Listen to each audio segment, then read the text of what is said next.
قوة إلا بالله العلي العظيم. أعوذ بالله من الشيطان اللعين الرجيم. بسم الله الرحمن الرحيم. الحمد لله رب العالمين الذي هدانا لهذا وما كنا لنهتدي لولا أن هدانا الله، والصلاة والسلام على أشرف الأنبياء والمرسلين خاتم النبيين بالقاسم مصطفى محمد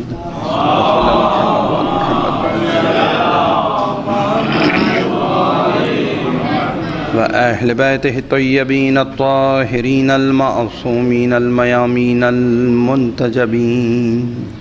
ولعنة الدائمة على أعدائهم أجمعين من الآن إلى قيام يوم الدين. فقد قال الله تبارك وتعالى في محكم كتابه المجيد وفرقانه الحميد: أعوذ بالله من الشيطان اللعين الرجيم. قل لا أسألكم عليه أجرا إلا المودة في القربى.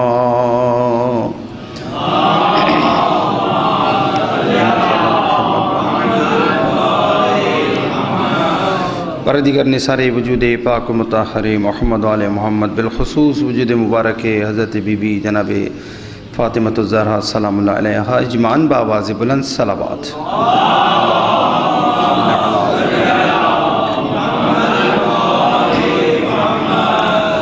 برائے صحت و سلامتی کل عاشقان امامت ولایت محبان اہل بیت، بالخصوص جو گزشتہ سانحات کے زخمی ہیں یمن میں، عراق میں اور دیگر شام میں، جگہ جگہ خود ہمارے عرض وطن میں، ان سب کی جلد جلد شفا یابی کے لیے اجماعاً بآواز بلند صلوات.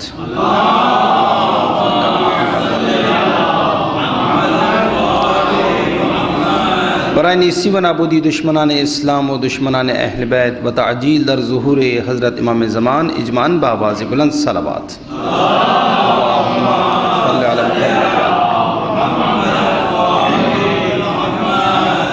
خدا انشاءاللہ ہماری ان قلیل عبادات کو اپنی بارگاہ میں قبول فرمائے اور ہمیں حضرات معصومین علیہ الصلوۃ کے سچے پیروکاروں میں اور ان کی شفاعت پانے والوں میں قرار دیں انشاءاللہ. ذہن محترم اس گزارش کے ساتھ کہ اگر ممکن ہو کہ برادران تھوڑا قریب تشریف لے آئیں یا سامنے اگر آ جائیں جو پیچھے ہیں، تو اس گزارش کے ساتھ بآواز بلند صلوات.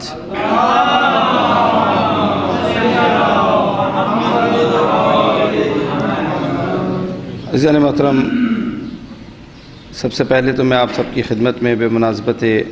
شہادت حضرت بی بی جناب سیدہ فاطمۃ الزہرا سلام اللہ علیہا کہ جس کی شب قریب ہے، اس مناسبت سے تعزیت و تسلیت عرض کروں گا، اور بالخصوص حضرت کے یعنی جناب سیدہ کے وہ آخری معصوم فرزند کے جن کے زمانہ امامت میں ہم زندگی گزار رہے ہیں، اپنے امام وقت کی خدمت میں اجماعاً ہم تعزیت و تسلیت عرض کریں گے اس مصیبت کے موقع پر کہ یقیناً یہ اہل بیت کے لیے ایک ایسی مصیبت ہے کہ جسے ہر ایک نے یاد کر کے گریہ فرمایا ہے. کربلا کے بعد اگر دوسری مصیبت جس کا تذکرہ کیا جا سکتا ہے وہ یہی مصیبت ہے. افسوس کہ کلام الہی کے جسے ابھی تلاوت کرنے کا شرف حاصل کیا، اس کے ہوتے ہوئے بھی امت نے اہل بیت کے ساتھ یہ سلوک کیا کہ جس کے بارے میں آپ کی وہ دختر کہ جس نے مصیبتوں کی بڑی منزلیں طے کیں، اس نے یہ فرمایا کہ اس امت نے ہمارے ساتھ وہ سلوک کیا ہے کہ اگر پروردگار ہم سے دشمنی کرنے کا، ہم سے کینے کا، ہم سے دشمنی کا حکم دیتا تو پھر جو یہ امت سلوک کرتی، یہ وہ سلوک انہوں نے اس صورت میں کیا ہے کہ جب کہ ہم سے محبت و مودت کا حکم دیا گیا تھا. یعنی کس قدر برعکس اس امت کا رویہ اور سلوک رہا ہے اہل بیت کے ساتھ. قربان جائیں اس گھرانے کے کہ جس نے امت کے سلوک کے باوجود بھی اپنی ہر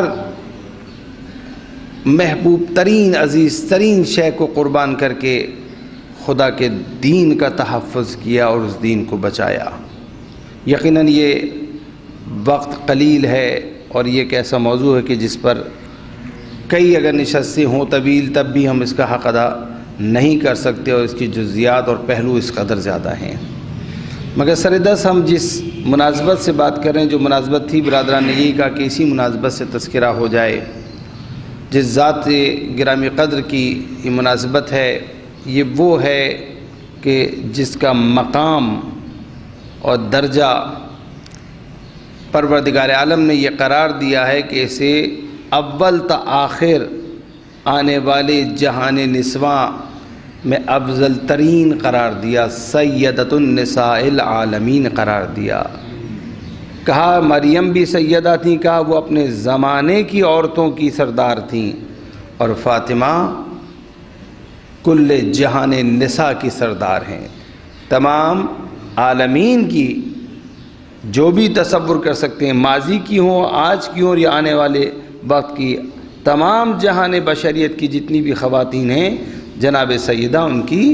سردار ہیں۔ یہ مقام وہ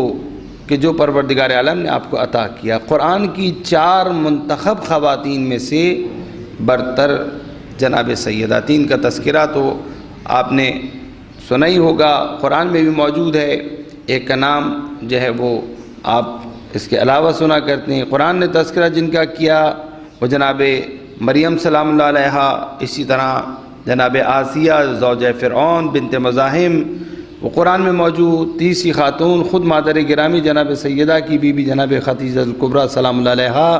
یہ بڑی منتخب خواتین ہیں، بزرگ اور جلیل القدر خواتین ہیں، ان کا بڑا مقام ذکر ہوا ہے روایات میں بھی اور قرآن میں بھی۔ مگر ان سب کے اندر جس بیوی کو سب سے بلند مقام عطا کیا پروردگار عالم نے، وہ جناب سیدہ فاطمہ الزہرا سلام اللہ علیہا ہیں۔ آپ کا مقدر کو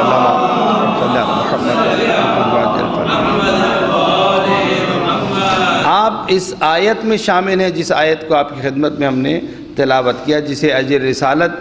کے مقام پر بیان کیا گیا کہ پیغمبر کہہ دیجئے کہ ہم تم سے کوئی اجر رسالت نہیں طلب کرتے اور دے بھی نہیں سکتا، جہاں بشریت مل کر بھی اجر رسالت ادا نہیں کر سکتا۔ یہ جو لوگ کہتے ہیں عموماً کہ اجر رسالت یہ اجر رسالت ہے، یہ اجر رسالت نہیں، یہ اجر رسالت نہیں، اجر رسالت تو پروردگار پہ ہے، یہ اجر رسالت نہیں ہے۔ بلکہ اس مقام پہ جب لوگ کچھ اگر دینا چاہتے ہیں پیغمبر کو تو پروردگار عالم نے حکم دیا ہے پیغمبر ان سے کہہ دیجئے کہ اجر رسالت تم سے کچھ نہیں چاہیے، قل لا اسألکم علیہ اجرا، کوئی تم سے اجر نہیں چاہیے، ہاں تم سے اتنا تقاضا ہے، اتنا تقاضا ہے کیا الا المودۃ فی القربہ، بس اتنا کرو کہ تم قرابت داروں سے مودت رکھنا۔ یہ ایک تو حکم ہے مودت رکھنے کا، جی جناب یہ محبت واجب، جی ہاں قرآن کا حکم ہے اہل بیت سے، قرابت داران پیغمبر خدا سے محبت واجب ہے، کیونکہ حکم خدا ہے، حکم خدا ہے اس لیے یہ محبت واجب بھی ہے۔ فلسفہ کیا ہے اس محبت کا، اس کے وجوب کا، کیوں یہ محبت ہم سے طلب کی گئی، کیوں چاہا گیا کہ ہم قرابت داران اہل بیت سے یعنی اہل بیت رسول سے، قرابت داران رسول سے ہم مودت رکھیں، تو فلسفہ محبت مودت جو ہے وہ اصل ہے۔ اگر کوئی اس فلسفے کو نہ سمجھے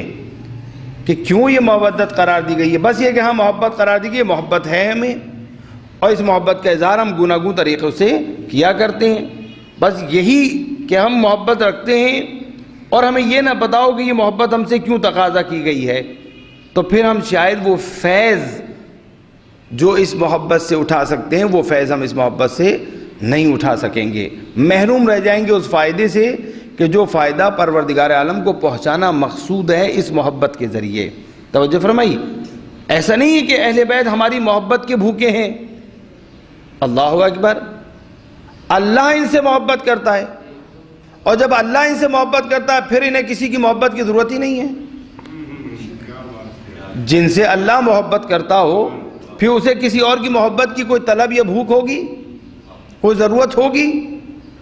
خالق کائنات، مالک، پیدا کرنے والا جنہیں اپنا محبوب قرار دے، جن سے محبت کرے، تو انہیں کسی کی محبت کی ضرورت نہیں ہے۔ یعنی گویا جو مودت ہم سے تقاضا کی گئی وہ ان کی ضرورت نہیں ہے، نہ خدا کی ضرورت ہے نہ اہل بیت رسول کی ضرورت ہے۔ نہ اللہ کو اس محبت کی ضرورت جو ہم اہل بیت سے رکھیں، اور نہ ہی اہل بیت کو خود ضرورت ہے اس محبت کی جو ہم اہل بیت کی نسبت محبت و مودت رکھیں۔ تو جب ان دونوں کی ضرورت نہیں، نہ اللہ کی نہ اہل بیت کی، تو پھر کس کی ضرورت ہے؟ تو پھر پروردگار عالم آگے چل کے اپنے ہی کلام میں ارشاد فرماتا ہے قُلْ مَا سَأَلْتُكُم مِّنْ أَجْرٍ فَهُوَ لَكُمْ، اے پیغمبر کہہ دیجئے جو مقام اجر رسالت پہ تم سے میں نے تقاضا کیا ہے اس محبت کا مودت کا، فَهُوَ لَكُمْ، یہ تمہارے ہی لیے ہے، تمہیں اس کی ضرورت ہے، اس محبت کی تمہیں ضرورت ہے۔ بڑی چھوٹی سی مثال دوں گا مگر بچے بھی اس مثال کو سمجھ جائیں گے، سادہ سی مثال، بڑی آسان سی مثال۔ اب یہاں کہیں اگر پلگ لگا ہوا ہو تو اس پلگ کے اندر ہم جو اپنے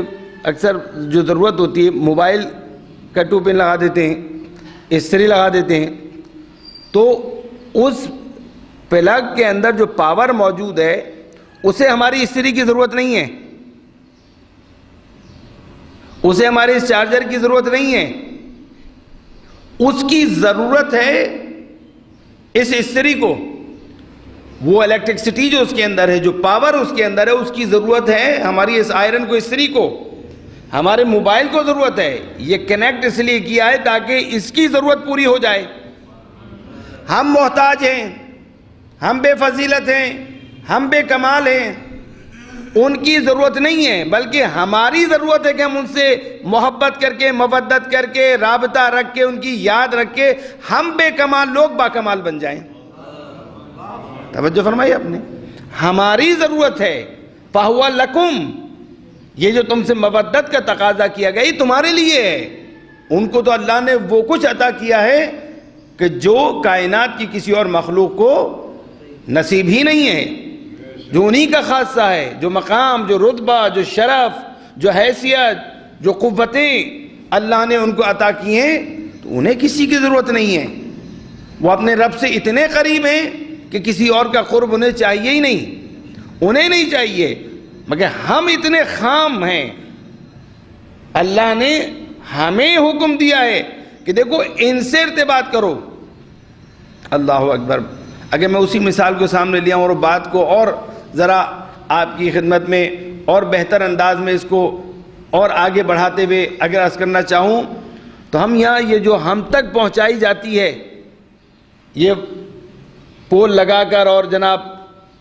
جو ٹرانسفارمر لگا کے اور آگے تک پہنچا کے جو ہمارے پلگ تک آتی ہے، منبع سے، منبع مخزن جو ہے بجلی کا، جو پاور ہاؤس کہلاتا ہے، پاور ہاؤس سے جو بجلی یہاں پہنچتی ہے وہ ہوتے ہوتے یہاں پر اس قابل بنا دی جاتی ہے کہ اگر ہم ٹچ کریں تو ہمارا فیوز نہ اڑ جائے، توجہ کی، استری نہ اڑ جائے، اسے اتنا ہلکا کر دیا جاتا ہے۔ ڈائریکٹ پاور ہاؤس سے اگر ہم کنیکٹ ہوں گے، کسی چیز کو کریں گے تو سب کچھ اڑ جائے گا، یہی ہوگا نا؟ تو ہماری بقا کی خاطر اسے اتنا سافٹ اور آسان اور ہلکا کر دیا جاتا ہے، ہوتی وہیں سے ہے، مگر ہم تک اس انداز میں پہنچائی جاتی ہے کہ جب ہم اس سے کنیکٹ ہوں، اپنی جتنے بھی ہمارے ایکسیسریز ہیں، جو کچھ بھی ہماری برقی آلات ہیں، جب اسے ہم کنیکٹ کریں تو کوئی خراب نہ ہو، اسے ہلکا کر دیا جاتا ہے۔ وائلہ پیچھے وہ ایک سلسلہ ہے، بالکل اس طرح سمجھ لیے کہ خاندان عصمت و طہارت کا ارتباط اپنے پروردگار سے جو ارتباط ہے، جو قوت ہے، اللہ نے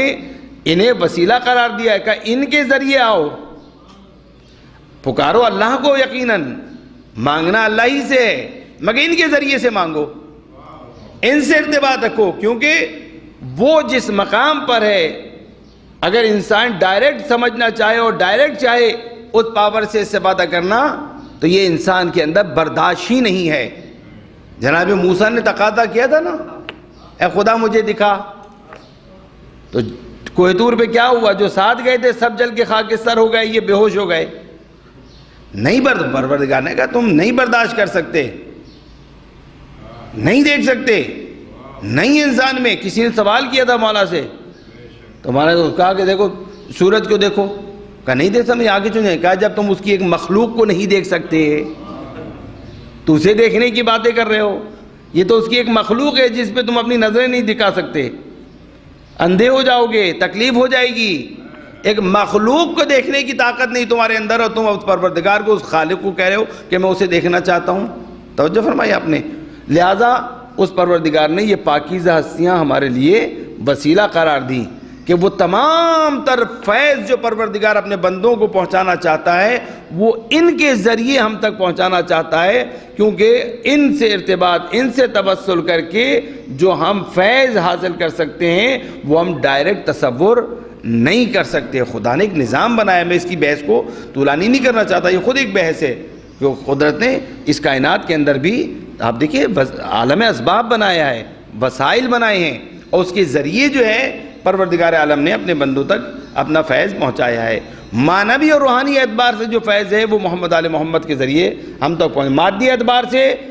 تو چاروں طرف ہماری مادی مخلوقات موجود ہیں، مگر معنوی اور روحانی اعتبار سے جو فیض ہے روح کے کمال کے لیے، باطن کی صفا اور پاکی کے لیے، وہ پروردگار عالم نے ان پاکیزہ ہستیوں کو منتخب فرمایا اور ہمیں حکم دیا کہ ان سے مودت رکھو، کہ ان سے مودت رکھنا فَهُوَ لَكُمْ، یہ تمہارے ہی لیے، یعنی اسی میں تمہارا فائدہ ہے، اسی سے تمہیں کمال حاصل ہوگا، اسی سے تمہیں خدا کی خوشنودی اور رضا حاصل ہوگی۔ نحنو صراط المستقیم، یہ چھٹے امام کا فرمان ہے، فرماتے ہیں ہم سیدھا راستہ ہیں، تو سیدھا راستہ ہی ہے، یعنی ان کے اخلاق، ان کا کردار، یہی ہمیں اللہ کا قرب عطا کرے گا اسی کے ذریعے۔ لہذا جناب سیدہ سلام اللہ علیہ کی ذات اسی اہل بیت کی ایک ایسی برجستہ ذات ہے کہ جو محور نظر آتی ہے۔ جب جبرائیل پوچھتے ہیں زیر قصہ کون ہے پروردگار، تو پروردگار اسی ذات کو مرکز تعارف قرار دیتا ہے، فرماتا ہم فاطمۃ و ابوہا و بعلہا و بنوہا، سردار انبیاء، وجہ تخلیق کائنات، اول ما خلق اللہ نوری لولا کا لما خلقت الافلاق، وہ ذات زیر قصہ ہے، مگر پروردگار اس کا تذکرہ نہیں کر رہا، نہ نام بیان کر رہا ہے، نہ کوئی اور حیثیت بیان کر رہا ہے، نہ رسول، نہ نبی، نہ نام، نہ سید الاوصیاء، نہ ان کا نام، نہ ان کا منصب، کچھ نہیں، نہ صداران جنت کا نام، نہ ان کا منصب، کچھ نہیں۔ کون ہے؟ فاطمہ ہے۔ اب کون؟ اب کسی کی کوئی حیثیت نہیں، اور اگر کسی کی کوئی حیثیت بھی بیان کی تو وہ کنیت اور رشتے کے ذریعے، ابوہا، کیا ہے ابو؟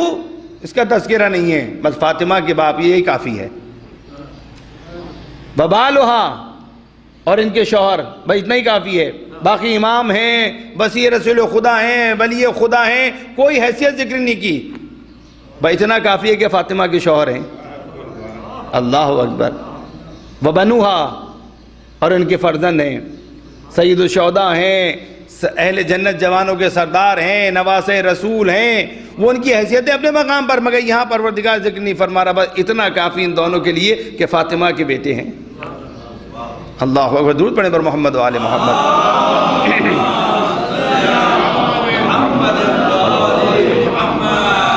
بی بی کی ذات تو یہ ہے۔ خوب ایسے میں عزیزان محترم جناب سیدہ محور قرار پاتی ہیں۔ آپ وہ ہیں کہ جناب ختمی مرتبت بچپن سے جو آپ سے عشق و علاقہ رکھتے ہیں، جو محبت رکھتے ہیں، وہ آپ نے مختلف واقعات جو سنے حضور کے جناب سیدہ کی نسبت، اس میں بڑا واضح ہے، چھوٹی سی ہیں، مگر آپ کا انداز اپنے پدر بزرگوار کی نسبت، وہ محبت کا اظہار اور وہ فکر مندی حضور کے کاموں کو جس طرح جناب سیدہ بچپن سے انجام دیا کرتی تھی، اپنے بابا کے امور کا خیال رکھا کرتی تھی، یہاں تک کہ کبھی کوئی خدا نخواستہ کوئی آلودگی گندگی آپ پر پھینک دیا کرتا تھا، آپ جب گھر تشریف لاتے تھے آپ روتی جاتی تھی اور صاف کرتی جاتی تھی آپ کے سر سے، آپ کے لباس سے، اور یہ جناب چھوٹی سی ہیں مگر اتنا گوارا نہیں ہرگز کہ کوئی میرے بابا کے ساتھ اس طرح جسارت کرے۔ آپ اس طرح کیئر کرتی تھی، اس طرح خیال رکھتی تھی اپنے پدر بزرگوار کا کہ سردار انبیاء نے اپنی بیٹی کے لیے ارشاد فرمایا، فاطمہ تو کیا فرمایا؟ ام ابیہا، فاطمہ اپنے باپ کی ماں جیسی ہے۔ جیسے ماں اپنے بچے کا خیال رکھتی ہے اور بے قرار ہو جاتی ہے، اسے کوئی ذرا سا بھی گزن، کوئی نقصان نہ پہنچے، کوئی تکلیف نہ ہو، بالکل جناب سیدہ ایک بیٹی ہیں مگر اپنے بابا کے لیے ان کی جو انداز اور فکر مندی ہے اور جو کیئر ان کر رہی ہیں اور جو خیال رکھ رہی ہیں وہ ایسے جیسے ایک ماں اپنے بچے کا خیال رکھتی ہے۔ اللہ اکبر۔ میں اسی موضوع کو اگر چھیڑ دوں تو اسی میں بڑا مفصل جا سکتے ہیں۔ ایک ماں جب کہا پیغمبر فرما رہے ہیں، پیغمبر معاذ اللہ کوئی لفاظی نہیں کر رہے، پیغمبر کوئی جذبات کا شکار ہو کے جذباتی بات نہیں کر رہے، اگر پیغمبر فرما رہے ہیں تو یہ پیغمبر کا کلام ہے، اگر فرما رہے ہیں تو واقعاً حقیقت یہی ہے یعنی انداز جناب سیدہ کا وہی ہے، اس میں کوئی مبالغہ نہیں ہے۔ پیغمبر مبالغے سے کام نہیں لیتے۔ اور اگر میں بات کروں پیغمبر، تو پیغمبر کے لیے پروردگار فرماتا ہے وَمَا يَنْطِقُ عَنِ الْهَوَىٰ إِنْ هُوَ إِلَّا وَحْيٌ يُوحَىٰ، یہ اپنی مرضی سے بات ہی نہیں کرتے مگر یہ کہ جو اللہ کی جانب سے وحی ہو۔ اگر پیغمبر فرما رہے ہیں جناب سیدہ کے لیے، تو یقیناً جناب سیدہ کا بچپن سے یہ عمل رہا اور یہ روش رہی ہے اور دل سوزی رہی ہے آپ کی۔ حتیٰ ماں جس طرح ایثار کرتی ہے اپنی اولاد کے لیے، وہ ایثار رہا جناب سیدہ کا۔ خود بھوکی رہنی مگر اپنے بابا کے لیے بھجوا دیا، اگر کوئی اچھی غذا آئی تو خود نہیں کھایا مگر اپنے بابا کے لیے بھجوا دیا۔ آپ کی وہ واقعات مفصل جن کے لیے یقیناً وقت چاہیے، میں ابھی بیان نہیں کر رہا، جناب سیدہ کا ایک کردار رہا۔ اللہ اکبر۔ اس کے مقابلے میں عرب کے اس معاشرے میں جہاں بیٹی باعث ننگ و عار سمجھی جاتی تھی، اگر خبر دی جائے کہ تمہارے یہاں بیٹی پیدا ہوئی ہے تو سر جھک جاتا تھا اس عرب کا کہ میرے یہاں لڑکی پیدا ہوئی ہے، اور پھر وہ فرصت ڈھونڈتا تھا کہ جتنی جلد ہو اسے جا کے زندہ درگور کر دوں۔ جو لوگ حج پہ گئے ہوں گے، جو انہوں نے دیکھا ہوگا، وہاں باب عمرہ کی طرف سے جب نکلتے ہیں تو پل حفائر ایک آتا ہے، پل حفائر کے دائیں جانب جب خانہ کعبہ سے آپ آ رہے ہوں تو پل حفائر پہ چڑھنے سے پہلے دائیں جانب شروع میں ہی ایک خالی تکون سا پلاٹ وہاں پہ بنا ہوا ہے، چاروں طرف بڑی قیمتی زمینیں، ہوٹل بنے ہوئے، وہ خالی پڑا ہوا ہے، شروع سے آج تک کچھ بنا ہی نہیں ہے۔ جب پوچھا کہ جناب یہ کون سی جگہ ہے تو کہنا کہ یہ وہ جگہ ہے جہاں یہ لوگ اپنی بیٹیوں کو زندہ درگور کیا کرتے تھے۔ یعنی عرب نے وہ اپنی جاہلیت اور ظلم پہ اپنی رسم جہاں ادا کرتے تھے اس جگہ کو تو باقی رکھا، مگر اہل بیت اور بنی ہاشم کا محلہ سب وہاں پہ ختم کر دیا گیا۔ وہ تمام بہترین جو اصحاب کے مقامات تھے، یادگاریں تھیں، وہ سب کی سب ختم کر دی، مگر یہ جگہ آج بھی ان عربوں نے باقی رکھی جہاں بیٹیوں کو زندہ درگور کیا کرتے تھے۔ اس معاشرے کے اندر اللہ کے رسول نے اپنی اس بیٹی کا جو احترام لوگوں کے سامنے آپ نے پیش کیا، اس نے اس مقام کو بیٹی کے اتنا بلند کر دیا کہ جتنی بیٹیاں درگور کر کے بیٹی کے مقام کو پس کیا گیا تھا، اس سے بدرجہ بلند مقام بنا دیا اللہ کے رسول نے کہ سید کونین، وجہ تخلیق کائنات، اللہ اکبر، سردار انبیاء جب جناب سیدہ تشریف لاتی ہیں تو اپنے مقام سے کھڑے ہو جایا کرتے تھے اور اپنے مقام پر جناب سیدہ کو بٹھایا کرتے تھے۔ اللہ اکبر۔ بیٹی کی اتنی تکریم، بیٹی کا یہ مقام ہے، ذہنوں سے وہ جاہلیت کے دور کی جو رسم تھی اور وہ جو حیثیت بنا رکھی تھی انہوں نے ریموو کر دیا اللہ کے رسول نے اپنے عمل سے۔ اور جناب سیدہ نہ صرف یہ کہ اللہ کے رسول کوئی صرف ایک جلوہ دے رہے ہیں، کوئی لوگوں کے سامنے صرف شو کر رہے ہیں، نہیں، یہ ایسا نہیں ہے کہ اللہ کے رسول سے شو کر رہے ہیں اور صرف یہ چاہتے ہیں کہ بیٹی کو مارا نہ جائے، زندہ درگور نہ کیا جائے۔ مطلب یہ جو آپ کھڑے ہو رہے ہیں، احترام کر رہے ہیں، اس کا سبب یہ کہ بیٹی کے لیے جو روش ہے اسے بدلنا چاہتے ہیں، نہیں عزیزان محترم، یہ صرف اس لیے نہیں تھا۔ جناب سیدہ اپنے اخلاق میں، اپنے کردار میں، اپنے باطن میں ایسی تھیں کہ جس کی معرفت اللہ کے رسول کو تھی، اور اللہ کے رسول اس معرفت کی بنیاد پہ جو جناب سیدہ کی نسبت ہے، آپ جب تشریف لاتی ہیں تو سردار انبیاء آپ کے احترام میں کھڑے۔ احترام کیا ہے؟ احترام بیٹی کا نہیں ہے، توجہ رکھیے گا، احترام بیٹی کا نہیں ہے۔ یہیں سے چند نکات آپ کی خدمت میں عرض کروں گا کہ یہ توجہ رکھیں، جناب سیدہ کا یہ مقام، یہ حیثیت، یہ شرف جو اللہ نے مرتبہ آپ کو عطا کیا ہے، یہ اس لیے کہ آپ نبی کی بیٹی ہیں۔ نبی کی بیٹی ہیں تو انبیاء کی بیٹیاں اور بھی رہی ہیں، اور حضور کے حوالے سے بھی ایک بحث رہتی ہے، مگر نہیں، بیٹی ہونے کے عنوان سے آپ کا یہ شرف نہیں ہے۔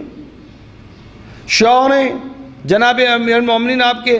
آپ زوجہ جناب امیر المومنین کی، اس لیے آپ کو شرف ملا ہے، تو امیر المومنین کی زوجہ تو اور بھی ہیں، توجہ فرمائیں، آپ نے امیر المومنین کی زوجہ اور بھی ہیں، بعد میں آپ کی شہادت کے بعد بی بی ام المؤمنین آپ کی زوجہ ہیں، مگر ان کا وہ مقام اپنے مقام پر جو ان کا مقام ہے وہ ہے، مگر جناب سیدہ والا مقام نہیں ہے ان کا۔ ان کی نسبت، یہ ارادت و محبت جو جناب سیدہ کی نسبت ہے وہ نہیں ہے، وہ روش جو جناب سیدہ کی نسبت ہے اہل بیت کی دیگر افراد کی، وہ کسی اور کی نسبت نہیں ہے۔ نہیں جناب، آپ 11 ائمہ کی ماں ہیں، 11 معصوم ائمہ کی ماں ہیں، تو آپ کا بڑا مقام ہے۔ اگر 11 معصوم ائمہ کی ماں ہے اس لیے آپ کا یہ مقام ہے، تو پھر تو آپ سے زیادہ مقام ہونا چاہیے اس بی بی کا جو جنت البقیع میں مدفون ہے، کہ 12 ائمہ کی ماں ہے، فاطمہ بنت اسد، وہ تو حضرت علی کی بھی والدہ ہے، وہ تو 12 کے 12 معصوم امام کی والدہ ہو گئیں جناب فاطمہ بنت اسد، مگر ان کا وہ مقام نہیں ہے، ان کی نسبت یہ جذبات نہیں۔ اس کے معلوم یہ ہو کہ بیٹی ہونے کی وجہ سے نہیں، نبی کی بیٹی ہیں اس لیے، یا جناب امیر المومنین کی زوجہ ہیں اس لیے، یا حسنین کی والدہ ہیں اس لیے نہیں، علیہ الصلوۃ والسلام، یہ اس وجہ سے مقام و شرف نہیں ہے، ان نسبتوں کی وجہ سے آپ کا مقام نہیں ہے، بلکہ در حقیقت جناب سیدہ کی ذات، آپ کی شخصیت، آپ کا کردار، آپ کا اخلاق، تمام تر ان ایثار کے ساتھ، ان قربانیوں کے ساتھ جو آپ کی زندگی میں آپ نے مختلف تذکروں کے اندر سنا، وہ آپ کا ذاتی اخلاق و کردار و شرف و قربانی و ایثار وہ سبب بنا ہے کہ اللہ کے رسول بھی آپ کا احترام کریں، جناب امیر المومنین بھی آپ کے کف قرار پائیں، اور حسنین جیسی اور بقیہ معصوم فرزند آپ کی اولاد قرار پائیں۔ درود پڑھیں بر محمد و آل محمد۔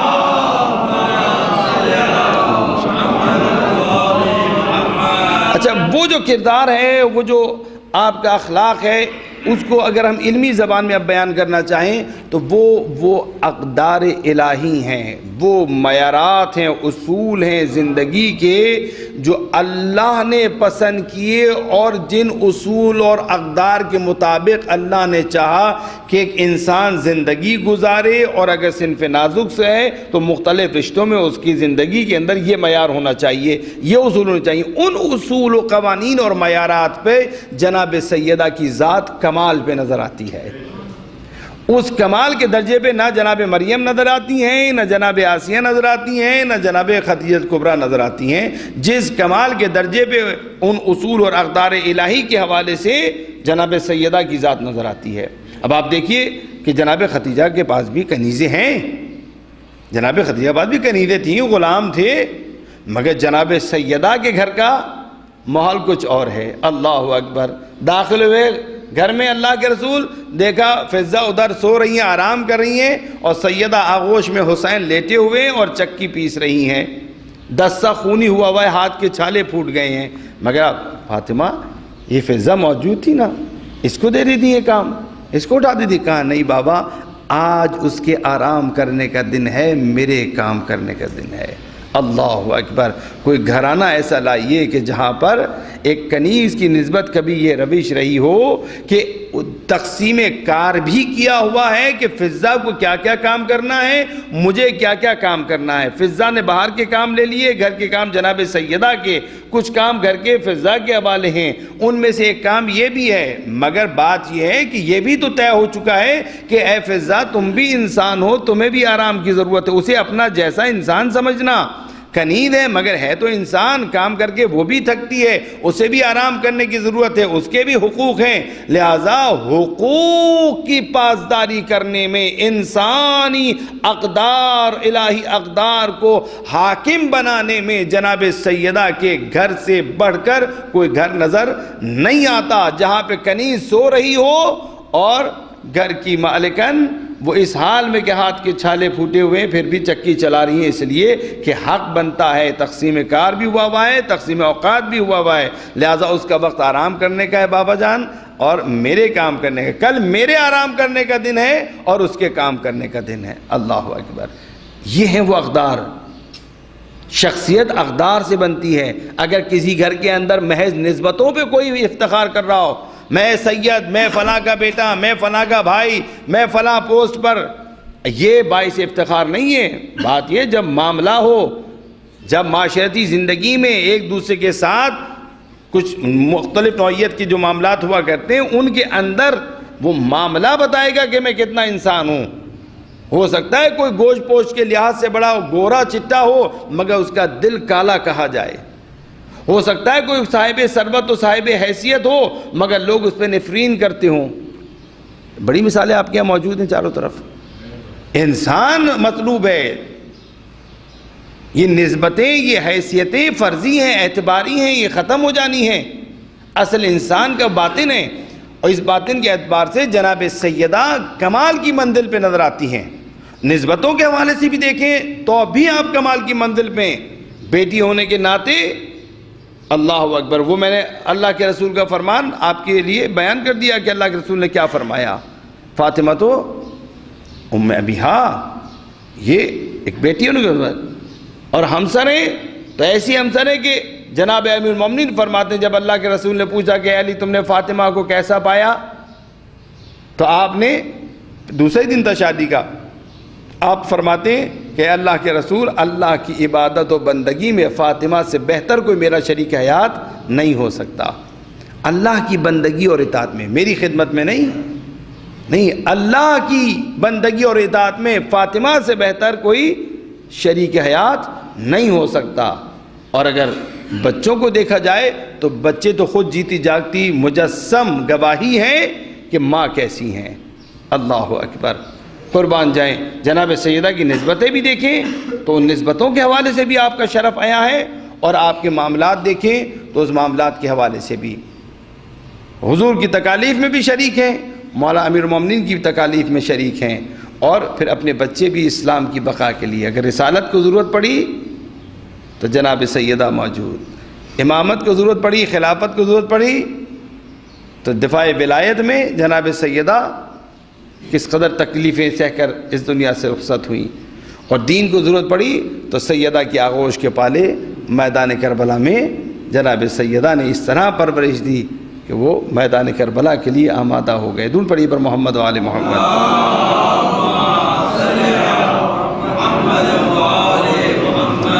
خوزان محترم، یہ جناب سیدہ کی شخصیت کے معمولی سے کچھ اشارے میں نے کیے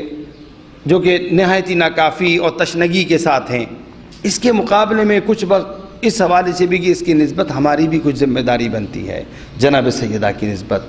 اگر ہم پہلی ذمہ داری تو یہی کہ حکم قرآنی جو عرض کر چکا، محبت ہونی چاہیے، محبت جناب سیدہ کی نسبت، مودت جو جناب سیدہ۔ دوسرا، ہمیں آگاہی ہونی چاہیے کہ اس محبت کا فلسفہ کیا ہے، فلسفہ کیا ہے جس کے بارے میں ذکر کیا، اجمالاً تو اشارہ کر دیا فَهُوَ لَكُمْ، یہ تمہارے لیے، یعنی ان سے وابستہ ہوگے تو اللہ کی ذات سے جو میں فیض کہہ رہا تھا، جو میں نے مثال دی آپ کو جو ملے گا ان کے ذریعے دے، وہ کیا ہے فیض؟ وہ فیض ہے دین اسلام، وہ ہیں انسانی اصول، وہ ہیں انسانی اقدار، وہ ہیں نورانی تعلیمات، کہ ان سے وابستہ ہوں گے تو ریل اسلام ہمیں ملے گا۔ اگر ان کے دامن کو چھوڑ کے جائیں گے تو آج عالم اسلام آپ کے سامنے ہے، اسلام کے نام پر ہے مگر اصل اسلام ان کے پاس نہیں ہے، محروم رہ گئے۔ مگر جو اہل بیت کے دامن سے وابستہ رہے، صدیوں بعد بھی جب انہوں نے عمل کرنا شروع کیا اہل بیت کی تعلیمات پہ، تو آپ دیکھ لیجئے انقلاب اسلامی بھی سامنے آیا، اور آج پوری دنیا کے اندر جو تبدیلی آئی ہے، جو بیداری پیدا ہوئی ہے، خصوصاً مشرق وسطیٰ کے اندر جو کچھ ہوا ہے، اور جو اب گزشتہ دنوں آپ نے سنا ہوگا اسرائیل کے وزیر اعظم نے اپنی اسپیچ میں، امریکہ میں جو اسپیچ یوز میں اپنی شکست کا اقرار اور جمہوریہ اسلامی کی یعنی انقلاب اسلامی کی فتح کا اقرار کیا، یعنی اصل اسلام کی، اسلام ناب محمدی کی خالص وہ اسلام جو حضور لے کر آئے، اس کی فتح کا اعلان کیا۔ وہ اعلان کس طرح کیا؟ جب اس نے یہ الفاظ کہے کہ مشرق وسطیٰ میں ایران کے 4 کیپٹل ہیں، دماسکس، دمشق، بغداد، بیروت، صنعا، یہ 4 اس نے جو ہے شام کے، عراق کے، لبنان کے اور یمن کے دارالخلافہ کے نام لیے کہ یہ 4 ایران کے دارالخلافہ ہیں۔ ایران کا تو تہران ہے، مگر اسرائیل کا وزیر اعظم یہ اپنی اسپیچ میں کہہ رہا ہے کہ ایران کے مشرق وسطیٰ میں 4 کیپٹل ہیں۔ اس کے معنی یعنی کیا ہے؟ اس کے معنی ہے کہ وہاں بھی انقلاب اسلامی کنٹرول کر رہا ہے، یعنی ان کے معنی یہ کہ وہاں پر بھی جو رائے ہے، جو فکر ہے، جو قدر حاکم ہے، وہ جمہوریہ اسلامی کی ہے۔ یعنی اس کے معنی ہے کہ ایران اپنی پولیٹکس میں کامیاب رہا، اور استعماری قوتیں تمام تر اپنی مکاریوں کے باوجود بھی فیل ہو گئیں، ہار گئیں، اور آج اس مشرق وسطیٰ کے اندر اتنے اہم مقامات کے اندر جو ہے وہ جمہوریہ اسلامی کامیاب ہے، اسلام کامیاب ہے، اصل اسلام کامیاب ہے۔ یہ اصل اسلام آیا کہاں سے؟ یہ خودداری، یہ عزت، یہ شرف، یہ حریت حقیقی معنی میں آئی کہاں سے؟ یہ اہل بیت سے وابستگی کے نتیجے میں، یہ اس گھرانے سے وابستگی کے نتیجے میں ہے۔ اگر اہل بیت سے وابستہ نہیں ہو تو یہ بھی دوسروں کی طرح مردار ہوتے، جیسے آج دنیا میں دوسرے حکمران مردار حکمران حاکم بنے ہوئے، یہاں پر بھی ایسی ہی ہوتی، بلکہ وہ بادشاہ چلی رہی ہوتی، 2500 سالہ بادشاہ جو ہے ابھی اس کے سلسلے چل رہے ہوتے۔ میں یہ جو انقلاب آیا یہ در اہل بیت سے وابستگی کے نتیجے میں آیا، یہ تبدیلی جو آئی، اور یہ جو اس کے اثرات، یہ قربانیاں، یہ 8 سالہ جنگ، اس کی کامیابی، اور آگے بڑھ کے اب بھی آپ دیکھیے کہ مشرق وسطیٰ میں عراق کے اندر جو کامیابیاں حاصل ہو رہی ہیں اور ان داعشیوں کو، ان ظالموں صفاقوں کو جو واصل جہنم کیا جا رہا ہے، اس کو بھی مغربی میڈیا کیا کہہ رہا ہے کہ جناب یہ جو ہے وہ اپنے دفاع کے لیے جمہوریہ اسلامی ایران آگے بڑھ کے 40 کلومیٹر اندر تک ایران جو ہے عراق کے اندر جا کے لڑ رہا ہے کہ کہیں داعشی ایران کی طرف نہ آ جائیں، یعنی شوئے گنجا ایران اپنا دفاع کر رہا ہے، حالانکہ ایران جمہوریہ اسلامی ایران جو ہے مولا امیر المومنین کے ایک فرمان پہ عمل کر رہا ہے، یعنی اہل بیت سے وابستگی اور ان کی وہ تعلیم جو بستر شہادت میں مولا امیر المومنین نے فرمایا تھا، کونا للظالم خصما وللمظلوم عونا، مظلوم کے یاور و مددگار رہنا اور ظالم کے سرسخت دشمن رہنا۔ غزہ کے مسلمان شیعہ نہیں ہیں مگر مظلوم ہیں، اور مولا امیر المومنین کی تعلیم یہ ہے کہ ان مظلوموں کے یاور و مددگار رہنا، لہٰذا ان کی بھی مدد کی، اور آج بھی جو ہے وہ مظلوموں کی مدد کی جا رہی ہے، اور جس علاقے میں مدد کی جا رہی ہے وہ سارے اہل سنت نشین ہیں، اہل سنت برادران ہیں، وہاں آگے بڑھ کے ان کی مدد کی جا رہی ہے۔ ایران کو اپنی سرحدوں کے حوالے سے کوئی خطرہ نہیں ہے، وہ تو علل اعلان کہتے ہیں کہ کوئی غلطی نہیں کر سکتا، یہ استعمار آج کی جرت نہیں کر سکتا، اور واقعی جرت نہیں کی، اور آپ دیکھ بھی رہے ہیں کہ ابھی مذاکرات کا اشر کیا ہوا، کس لب الحجے پہ اتر کے مجبور ہو گئے، پابندیاں لگائیں، اقتصادی ہار گئے۔ یہ سارے جو فیوزات و برکات ہیں یہ وہی ہے، فَهُوَ لَكُمْ قُلْ مَا سَأَلْتُكُم مِّنْ أَجْرٍ فَهُوَ لَكُمْ، اے پیغمبر کہہ دیجئے جو اجر رسالت کے موقع پہ ہم نے تم سے تقاضا کیا، یعنی قرابت داروں سے مودت رکھنا یہ تمہارے لیے ہے، قرابت داروں سے مودت رکھی، اہل بیت سے مودت رکھی، اس کے تقاضوں کو پورا کیا، تو آج دیکھیے کیا شرف ملا اور کیا عزت و آبرو دنیا کے اندر مل رہی ہے۔ یہ اہل بیت سے وابستگی کا نتیجہ ہے، اور اہل بیت نے بڑی قربانیاں دی اس دین کو بچانے کے لیے، خصوصاً اگر آپ ان قربانیوں کو دیکھیں تو محور جناب سیدہ کی ذات نظر آتی ہے، یہ جناب سیدہ کی ذات ہے کہ جو محور ہے ان قربانیوں کا۔ اسی طرح جو اس حوالے سے عرض کرنا چاہوں گا جو حق بنتا ہے، ایک تو مودت رکھیں ہم، دوسرے اس کے فلسفے کو سمجھیں، اور تیسرے یہ کہ ہم جناب سیدہ کی یاد کو زندہ رکھیں، یعنی غافل نہ ہوں۔ ابھی رہبر نے بھی اسپیچ کی، عید نوروز آ گئی، عید نوروز اتفاق سے ان ایام میں آئی ہے کہ جب وہ جناب سیدہ کی شہادت کے ایام ہے۔ رہبر نے بھی ابھی اسپیچ میں کہا، اور بھی دیگر علماء نے اپنے خطابات میں یہی بات کہی ہے کہ ذرہ برابر بھی کوئی ایسا عمل نہ ہو جو جناب سیدہ کی نسبت جو ہے وہ کوئی توہین محسوس کی جائے، یا آپ کی عزاداری جو ہے ان عزا کے ایام جو ہے ان کا جو ایک احترام ہے وہ متاثر ہو۔ یعنی عید نوروز آئی ہے، ٹھیک ہے، ایرانیوں کی ایک نیشنل عید ہے، بہت پرانی عید ہے، وہ مناتے ہیں، مگر اس کے باوجود بھی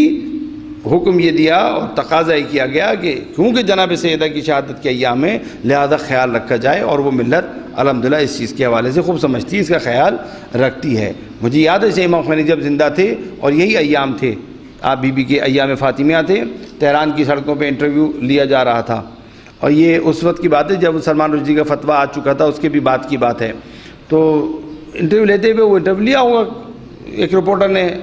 وہ پھر جب نشر ہوا تو اس نشر ہونے کے موقع پہ یہ دیکھا گیا کہ ایک تہران کی سڑک پہ ایک عورت سے پوچھا گیا کہ جناب یہ تمہارا خواتین کے لیے آج کیا جو ہے وہ کہتی ہو اسوہ حسنہ جو الگو ہونا چاہیے، وہ کیا کون ہونا چاہیے؟ تو اس زمانے میں جمہوریہ اسلامی کے چینل سے ایک سیریل آتا تھا اوشین کے نام سے، اوشین ایک جاپانی سیریل تھا، ایک ایسی مڈل گھرانے کی ایک عورت جو حالات کا شکار ہوئی، بڑی قربانیاں دی، بڑی محنت کی، تانے جملے برداشت کیے، سسرال کے بھی در کے بھی تکالیف برداشت کی، کام کیا، محنت کی، وہ سیریل ہے پوری، اور وہ 1 کروڑ میں جاپان سے ایران نے لی تھی، اور اس کو صاف ستھرا کر کے جب ایران نے اپنے یہاں نشر کیا تھا تو وہ 1.5 کروڑ کی جاپان نے واپس ان سے لی تھی۔ کہا کہ ہم نے بنائی ہے مگر آپ نے اس کو جس طرح بنایا ہے تو معاشرہ ساز ہو گئی ہے، پہلے تو معاشرے کا بگاڑ بھی اس میں موجود تھا مگر آپ نے اس کو ایسا کر دیا کہ معاشرہ ساز ہو گئی ہے، وہ متاثر ہوئے اس کام سے۔ تو وہ بڑا متاثر کن سیریل تھی، کریکٹر ایسا تھا۔ تو اس عورت نے اس سڑک پہ چلتے ہوئے انٹرویو دیتے ہوئے سوال کے جواب میں کہا کہ واللہ میں یہ سمجھتی ہوں کہ آج کی خواتین کو اوشین کو اپنا الگو آئیڈیل بنانا چاہیے۔ جیسے ہی یہ بات نشر ہوئی، امام خمینی اپنی آج میں بڑی نظر رکھتے تھے میڈیا پہ، یہ نشر ہوئی اور اسی وقت امام خمینی نے فوراً حکم دیا کہ یہ عورت یہ واجب القتل ہے جس نے یہ جملہ یہ توہین کی جناب ایام فاطمیہ۔ انٹرویو لینے والا بھی جناب سیدہ کے ایام کی مناسبت انٹرویو لے رہا ہے، اور تم جو الگو اور حسنہ قیامت تک کے لیے جناب سیدہ کی ذات ہے خواتین کے لیے، اور تم بجائے اس کے کہ جناب سیدہ کے حوالے سے ذکر کرو، تم صریحاً ایام فاطمیہ میں ایک ڈرامہ سیریل کے ایک کریکٹر کو تم جو الگو آئیڈیل بنا رہی ہو تمام، یعنی تم رخ موڑ رہی ہو جناب سیدہ سے ہٹا کے کسی اور سمت میں لگا رہی ہو۔ یہ جسارت تھی، توہین تھی۔ امام خنیفہ نے فتویٰ جو صادر کیا اور باقاعدہ وہ افراد جو عمدن اس کی نشر کرنے میں شریک رہے ان کے لیے بھی جو اس حوالے سے سزا کا تعین، وہ ایک بڑا ایک مسئلہ بنا وہ، اور اس میں بھی جو بیچ میں افراد تھے انہوں نے عذر خواہی کی کہ ہم نے سنا بھی نہیں اور ہم بس غفلت میں رہے، اور یہ تو نشر ہونے کے بعد ہم نے اتنی توجہ نہیں دی کہ یہ جملہ اس نے کہا ہوگا، تھوڑا سا دیکھا اور اس کے بعد ہم نے چھوڑ دیا تھا۔ بہرحال وہ ایک مسئلہ تھا۔ تو امام خنیفہ نے اتنا بھی برداشت کی جناب سیدہ کی ذات کی نسبت، اتنی یہ بھی توہین ہے کہ آپ بیوی کے ہوتے ہوئے اپنی خواتین کے لیے، اپنی بچیوں کے لیے کسی اور کو آئیڈیل بنائیں۔ یعنی آج بھی اگر ہم اپنی بچیوں کو کوئی اور آئیڈیل دیں گے تو یہ جناب سیدہ کی نسبت، جناب سیدہ ہیں بس اس ویسا۔ لقد کان لکم فی رسول اللہ اسوۃ حسنہ، قیامت تک اللہ کے رسول اسوہ حسنہ ہے، اور من ہے سے خاتون کے اگر کوئی اسوہ حسنہ ہے خواتین کے لیے تو وہ جو جناب سیدہ کی ذات کے کوئی اور نہیں ہو سکتا، ایک اسوہ کامل، ایک کامل نمونہ، یا پھر آپ کی سیرت کے مجسم نمونہ اگر کوئی ہے جناب سیدہ کی سیرت کا تو جناب زینب سلام اللہ علیہا ہیں، جو قدم قدم پہ جو ہے آپ نے اپنی مادر گرامی کی تربیت اور اس تعلیم کا ثبوت دیا ہے، اور دین مبین اسلام کے دفاع میں وہی کردار ادا کیا ہے جو جناب سیدہ نے ادا کیا۔ درود پڑھیے پر محمد و آل محمد۔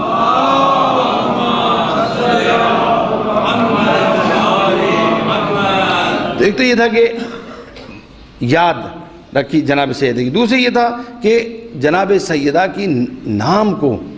یہ الحمدللہ آج ہے ہمارے یہاں، کچھ گھروں میں ایسا ہوتا کہ نہیں ہو پاتا، کم از کم بیٹی اگر اللہ دی، جیسے حضور نے فرمایا کسی کو اللہ بیٹے دے، حتیٰ کہ 4 بیٹے دے، اور اس نے کسی ایک کا نام بھی اگر میرے نام پہ نہیں رکھا تو اس نے گویا مجھ پر ظلم کیا۔ اللہ کے رسول فرما رہے ہیں، یعنی نام اللہ کے رسول نے فرمایا کہ میرا نام، یعنی اگر 4 بیٹے ہو گئے، پہلے کا نہیں رکھا، دوسرے کا نہیں رکھا، تیسرے کے، چوتھے کا بھی نام نہیں رکھا، تو حضور یہاں پہ فرماتے ہیں کہ یہ شخص میری نسبت ظالم ہے، اور جو اللہ کے رسول کی نسبت ظالم ہو۔ بالکل اسی طرح جناب سیدہ سلام اللہ علیہ کا نام جو ہے، یہ آپ دیکھیں نا کہ مولا امام حسین نے اپنی بچیوں کا نام سب فاطمہ، اور سارے بیٹے علی، علی اکبر، علی اوسط، علی اصغر۔ ہمارے بھائی یہ تو چچا کے بیٹے کا نام علی ہے، اس لیے علی نہیں رکھ رہے کہ جی چچا کے بیٹے کا نام علی ہے۔ ارے کیا ہو گیا کہ چچا کے بیٹے کا نام علی ہے؟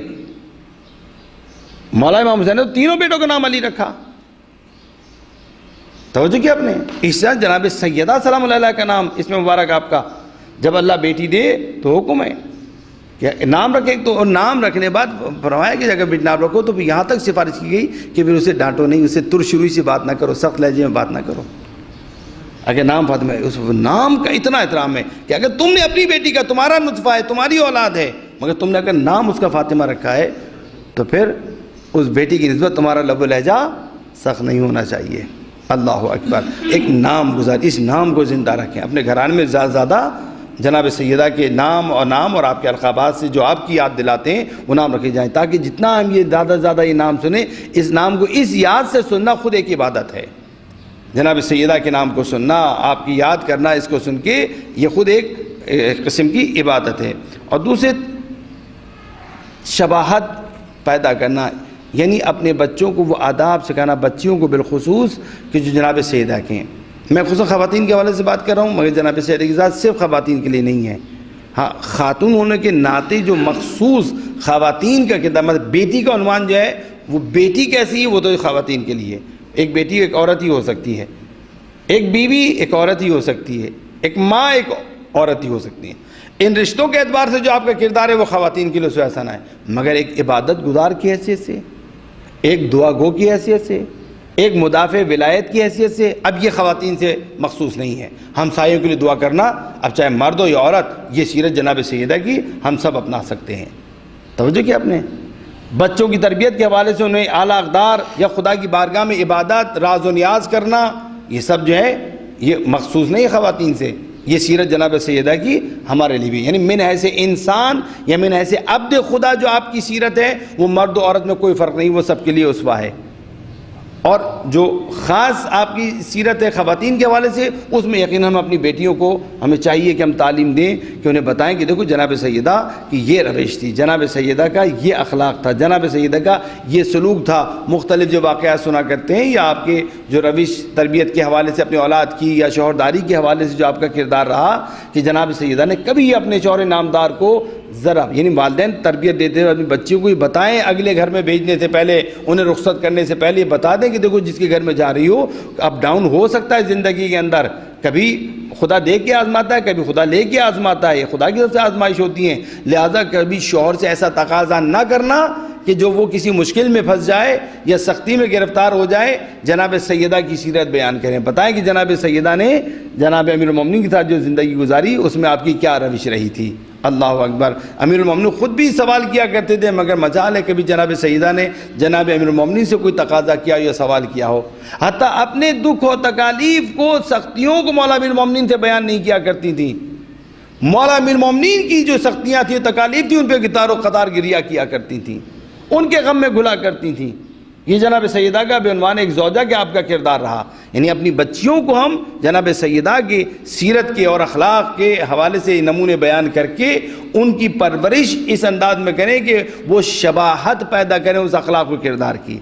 یعنی وہ اخلاق و کردار کا کمال تو نہیں مل سکتا انہیں یقیناً، مگر اس کی ایک شباہت پیدا ہو سکتی ہے، روش اور خط اور سمت ان کی وہی ہو سکتی ہے جو جناب سیدہ کی ہے۔ یہ ایک ہمارے لیے ذمہ داری ہے۔ اس کے علاوہ وفاداری ایک ہم پر ذمہ داری ہے۔ جناب سیدہ کی نسبت ہمیں وفادار ہونا چاہیے، یعنی جناب سیدہ نے جو پیغام، جو کردار چھوڑا، جس یعنی میں ایک اجمالی سا اشارہ ہوا ہے کہ ولایت کا دفاع کرنا، دین کا دفاع کرنا، وہ سب کا سب، یہ نماز کے حوالے سے جو ہماری جو محبت ہے، جو تقاضا ہے، جو ہمیں شفاعت کی امید ہے، تو اس کے بھی تقاضے ہم سے بھی ہیں کہ ہم بھی وفا کا ثبوت دیں، ہم ثابت کریں کہ ہم شیعان اہل بیت ہیں، ہم جناب سیدہ سے محبت کرنے والے ہیں، محبت کے تقاضوں کو پورا کرنے والے، جو ذمہ داریاں ہماری دین کی نسبت بنتی ہیں ہمیں نبھانے والے۔ جناب سیدہ تو ایثار و قربانی کا پیکر ہیں، آپ نے تو اپنی زندگی بھی اور اپنے اولاد کی زندگی بھی سب کا سب دین مبین اسلام پہ قربان کر دیا۔ ہم کیا کر رہے ہیں؟ تو وفاداری کا تقاضا ہے، جناب سیدہ سے وفاداری کا ثبوت دیتے ہوئے ہم بھی اپنے آپ کو قربانیوں کے لیے آمادہ و تیار کریں۔ اسی طرح جناب سیدہ کی خوشنودی کے حصول کے لیے کوشش کریں۔ خوب، اب یہ کیسے ہو سکتا ہے؟ کیونکہ یہ اس طرح ہو سکتا ہے کہ ہم اپنی شادی بیاہ بچوں کی جب کریں تو مکس گیدرنگ ہو، خواتین بے حجاب لے کے گھر دیکھ لیں، جہاں شادی کا موقع ہے بہترین سادات بھی، میں بات کی اور کی نہیں کرتا، جو سید دیکھنے میں بڑا زور و شور سے لکھتے ہیں، وہ بھی اپنی بیوی کو، بیٹیوں کو بنا کے، سنوار کے، سجا کے ملائے عام میں لے کر آتے ہیں، ہزاروں سینکڑوں گندی نگاہوں کے سامنے لے کر آتے ہیں سنوار کے باقاعدہ، اور پھر لے کے جا کے ایک ایسی محفل میں جا کے سب کے لیے رکھ دیتے ہیں سامنے کہ وہ جناب وہ لگتے نہیں ہے ناموس۔ یعنی میں اس میں دادا نہیں، یہ اشارہ کافی ہے، بس غیرت مندوں کے لیے اشارہ کافی ہوتا ہے۔ ایسے موقع پہ پتہ چلتا ہے کہ غیرت کتنی اس قوم کے اندر، پتہ چلتا ہے کہ جس کی ناموس اس حال میں نکل آئی اس کے مرد کی غیرت کیا ہے۔ اور پھر کسی کو کوئی تکلیف بھی نہیں ہوتی ایسی شادیوں میں شرکت کر کے، اور پھر کہتے بیوی ہماری جو ہے وہ شفاعت بھی کریں، اور پھر کہتے بھی الجل الجل السا۔ عجیب تضاد ہے، دین کے خلاف عمل کر رہے ہو، دین کو پامال کر رہے ہو، دین کا مذاق اڑا رہے ہو، اور پھر کہہ رہے ہو الجل الجل۔ کس کے خلاف الجل؟ اپنے خلاف اجل آ گئے تو سب سے پہلے تم ہی سے نمٹیں گے۔ وہ دعا پڑھے تو اس دعا میں کیا کہتے ہیں؟ دنیا فساد سے بھر جائے گی جب، اور آگے آگے آپ اصلاح فرمائیں گے۔ اصلاح کس کی فرمائیں گے؟ کجی کہاں پیدا ہوئی ہوگی؟ وہ تمام امور ذرا آپ دعائیں ندبہ کی جملات کو ذرا غور تو کیجئے، اس میں آدھے سے زیادہ امور وہ سارے وہ ہیں جو آج ہمارے اندر موجود ہیں۔ امام آ گئے تو کیا وہ سبت جعفر مرحوم شہید کے اللہ درجات بلند کرے، انہیں اسی جانب تو کیا بلا تو رہے ہو، مگر آ گئے تو پھر کیا ہوگا؟ آمادگی ہے، تیاری ہے؟ نہیں، آمادگی تیاری کوئی آمادگی تیاری دور کی بات، ہم تو اپوزٹ سائڈ میں جا رہے ہیں، ہم تو پامالی دین کی کر رہے ہیں، گھوڑے دوڑا رہے ہیں ہم دین کے اوپر۔ ہمارا تو مزاج یہ ہے کھلم کھلا اہتمام کے ساتھ، پوری زرق و برقی کے ساتھ جناب سیدہ کی چادر کی بات تو کرتے ہیں، مگر چادر جناب سیدہ ہمیں کہاں نظر آ رہی ہے؟ خوش نصیب ہے وہ گھرانے جہاں پر حجاب کی حفاظت کی جاتی ہے، جہاں جو ہے وہ دین کی اقدار کی حفاظت کی جاتی ہے۔ انشاءاللہ آپ کے گھرانے سب کے سب وہ ہوں گے جہاں دین کے اقدار کی اور ان تمام اعلیٰ جن کا جا اوصاف کی جو ہے وہ حفاظت کی جاتی ہوگی۔ وہ اللہ آپ عموماً دیکھیے کہ دین پامال ہو رہا ہے، تو ایک تقاضا یہ جناب سیدہ سے وابستگی کا، آپ سے محبت کا، کہ ہم جہاں آپ سے وفاداری کا ثبوت دیں وہاں پر اس حوالے سے بھی ہم جو ہے وہ توجہ رکھیں کہ ہم نے ان تمام اقدار کو جو اہل بیت سے ہمیں ملی ہم نے زندہ رکھا ہی نہیں رکھا، کہ جناب سیدہ اسی میں شاد ہوں گی، اسی میں خوش ہوں گی۔ مکس گیدرنگ ہوتی، مولانا اندر نہیں آتے، جی وہ پارٹیشن کرائیے پھر نکاح پڑھائیں گے، اور جب مولانا نہیں آ سکتے تو مولا کیسے اندر آئیں گے؟ ہماری تقریبیں ایسی ہیں ہی نہیں جس میں مولا ہیں، ہماری تقاریب ایسی ہیں ہی نہیں اب کہ جہاں بی بی تشریف لائیں۔ اس کے معنی کہ وہ نہیں لا رہی تو کیوں نہیں لا رہی؟ خوش ہیں؟ نہیں، وہ اس لیے نہیں کہ ناراض ہیں، اور جو بی بی کو ناراض کرے، جو مولا کو ناراض کرے، تو برعکس ہماری جو ذمہ داری ہے کہ ہم انہیں شاد کریں، ہم انہیں خوش کریں، اپنے اعمال سے ان کو شاد کریں، ہماری وجہ سے وہ شاد و خوش ہوں، نہ کہ ہمارے کسی عمل کی وجہ سے ان کی آنکھوں میں آنسو آ جائے، اور حیف ہے کہ ہمارے عمل کی وجہ سے ان کی آنکھوں میں آنسو آئیں، ہم ایسے اعمال انجام دیں۔ تو جناب سیدہ کی نسبت ایک ہماری ذمہ داری یہ بنتی کہ ہم بیوی کے دل کو شاد کریں، کہ امت نے بیوی کا دل بڑا دکھایا ہے، لہذا کم از کم جنہیں چاہت کا دعویٰ ہے، جو کہتے ہیں ہم چاہنے والے ہیں، ان کی ایک ذمہ داری یہ بنتی ہے کہ وہ انہیں ارشاد کریں۔ اسی طرح اطاعت ہے، اگر بیوی کے چاہنے والے ہیں، مودت فی القربہ کا ایک تقاضا ہے کہ ان کی اطاعت کریں۔ جو بیوی کے فرامین میں اب نقل نہیں کرتا، آپ کے سامنے مختلف حوالے سے فرامین موجود ہیں، نماز کے حوالے سے فرامین موجود ہیں اور دیگر عبادات کے حوالے سے موجود ہیں۔ اطاعت سب سے پہلے دیکھیں، المیاں اہل بیت کے یہ رائے کہ انہیں اطاعت گزار کم ملے ہیں۔ صفین کے میدان میں مولا امیر المومنین فرماتے ہیں کہ تمہارے جیسے 10 دے کے اس کا ایک لینے کو تیار ہوں شام کے لشکر کا، وہ امام باطل رکھتے ہوئے اس کی اطاعت کرتے ہیں، تم امام برحق رکھتے ہوئے اطاعت نہیں کرتے۔ عدم اطاعت امام حسن کو بھی ایسے لوگوں کا سامنا پڑا، یعنی امام حسین کو معروف 72 شہداء کہے جاتے ہیں، وائلہ 100 سے زیادہ شہید ہیں، اور دیگر سب ملا کے 150 کے قریب اگر یہ جو تعداد بنتی ہے، یعنی مولا کوئی 150 افراد کی کیا تعداد ہے؟ آج کتنے شیعہ دنیا کے اندر؟ میں کربلا میں مولا کو 150 مل گئے، میں وہ 150 بھی ایسے تھے کہ اتنی تعداد کے اوپر مولا کہہ رہے ہیں مجھے ایسے اصحاب ملے جیسے میرے نانا رسول خدا کو بھی نہیں ملے۔ اب اندازہ لگائے فقدان کا، کس قدر فقدان تھا اطاعت گزار چاہنے والوں کا، کہ اتنی سی تعداد مولا کو کربلا مل گئی، مولا خوش ہو گئے۔ مولا فرما رہے مجھے اتنے ملے ہیں، ایسے اصحاب ملے کہ میرے نانا کو بھی نہیں ملے۔ توجہ فرمائیں، اپنے اطاعت گزاری کتنی طلب ہے اہل بیت کی، اطاعت گزار۔ اگر اطاعت گزار ہوں تو مشکل ہی حال ہے۔ چھٹے امام سے جب قیام کے لیے کہا گیا مولا قیام کیوں نہیں کرتے، تو مولا نے یہ فرمایا تھا، تنور میں جانے کا حکم دیا تھا نا، تو وہ سہل خراسانی تو نہیں گیا، ہارون مکی آ رہے تھے، ان سے کہا وہ چلے گئے۔ جب سہل نے جا کے جھانک کے دیکھا قرآن کی تلاوت کر رہے ہیں، اس وقت مولا نے پوچھا سہل یہ بتاؤ جو تم کہتے 1 لاکھ شمشیر خراسان میں آپ کے حکم کی منتظر ہے، مولا قیام کیجئے۔ مولا نے پوچھا ایسے کتنے؟ کہا مولا مجھ سمیت ایسا ایک بھی نہیں ہے۔ تو حضرت نے اس وقت فرمایا تھا خدا کی قسم اگر 6-7 بھی ایسے ہوتے تو میں قیام کرتا۔ یعنی اطاعت گزار کے جو کہیں کہ تنور میں جاؤ تو چلے جاؤ بس، جیسے ہارون مکی ناریل اتار کے چلے گئے، بس کچھ نہیں پوچھا مولا کیوں چلا جاؤں دیکھتے ہوئے تنور میں۔